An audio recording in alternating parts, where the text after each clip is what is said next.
എനിക്കൊന്ന് കളിക്കണം.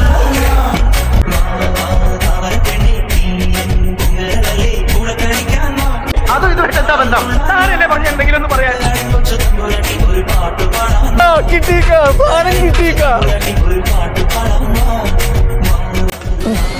ഒരു കയ്യബദ്ധം നാട്ടിക്കരുത്. പോണവൻ രാമഭദ്രൻ തല്ലിയവൻ.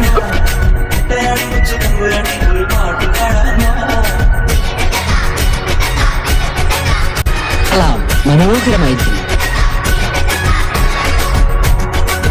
സാർ വെറുതെ തമാശ പറഞ്ഞോ. സാറ് അതൊന്നും ചെയ്യാൻ പറ്റിയ ഒരാളല്ല.